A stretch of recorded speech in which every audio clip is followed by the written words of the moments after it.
Next, we'll look at some elementary symbol table implementations.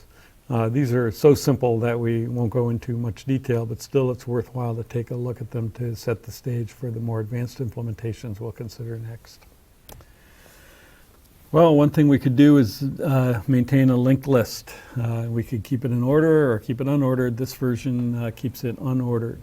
So we're going to have nodes in the linked list that have key value pairs. They have every key in the symbol table and the value associated with that key. For search, we have to, since it's unordered, scan through the whole list to find a match, a key that's there. For insert, we'd also have to scan through all keys to find the place to update a value if it's a value that's already there. And if there's no match, we could add it to the front. So here's our simple client for traces.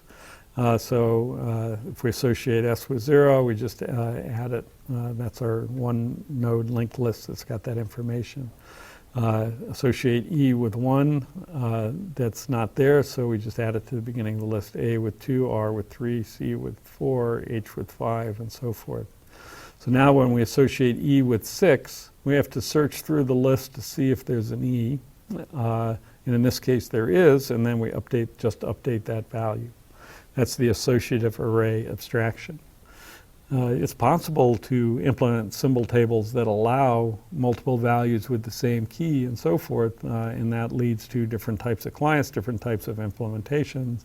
We're going to stick to this associative array abstraction and no duplicate keys in the symbol table because it both simplifies implementations and leads to simpler client code. Okay, X7 is a new value. A8, we found A in there and update the value 8. And then M9, P10, L11 are all not there and they go at the beginning. And then the last one changes the value at E again, 12. So this is a simple, implementing this is a simple example of linked list processing. Slight modification of our stack and queue code, and we will skip the details and just note that what's the cost of implementing this? If there are n things on the symbol table, you have to, for both search and insert, look all the way through. If everything's random, then on average you only have to look halfway through for a successful search, while you still have to insert. Another issue is for many clients, if the keys are ordered, it's nice to be able to iterate through the symbol table in order, and this one by definition doesn't provide that. This one just uses equals, so the keys don't have to be comparable for this. It just uses equals. Our challenge is to look for methods that give us more efficient implementations of these search and insert operations. And we've already looked at an algorithm that can do this, and that's binary search. So for binary search, what we're going to do is use an ordered array and actually use parallel arrays, one for the keys and one for the values. And the idea is to keep the array of keys in sorted order and then find the index associated with the key that we're searching for using binary search, and then use that index to get the value associated with that key that's stored in a parallel array. We looked at the binary search algorithm earlier in the course, and so, for example, if these are the keys in our symbol table, and we're doing a search for the index where P is stored, we look at the middle. P is bigger than L, so we look to the right. Look in the middle of the right half. P is less than R, so we look to the left and continue until we find P. When we find P, we return its index, and we use that index to get us the value that we need. Or another way to look at this is it implements the function, how many keys are there that are less than K. So for example, for Q, that's an unsuccessful search. And you can figure out from the last index when you don't find your element that you're seeking, you can figure out the return value, which is the number of keys that are less than it.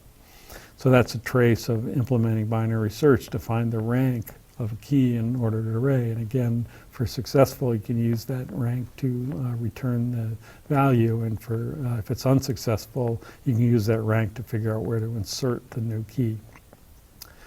All right, so this is the code for the get operation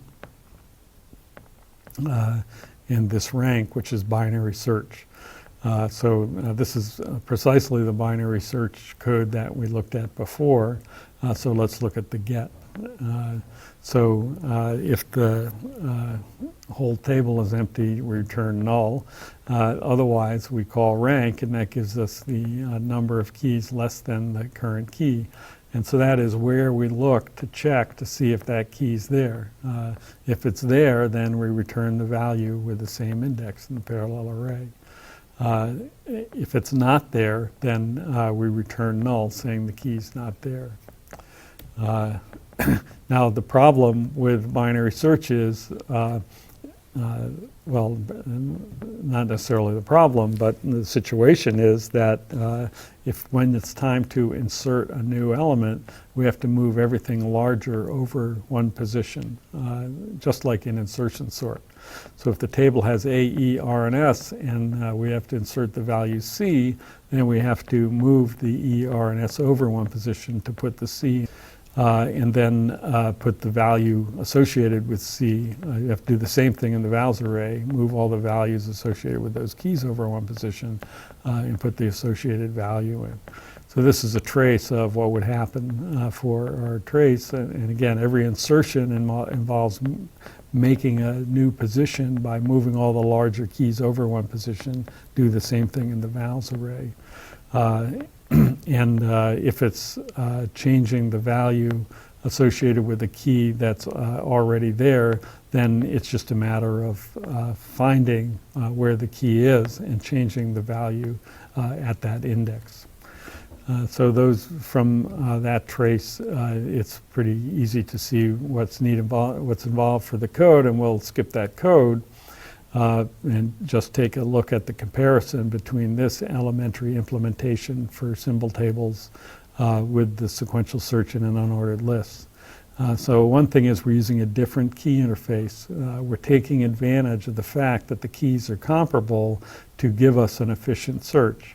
We can do search in worst case, in average case, in time proportional to log n.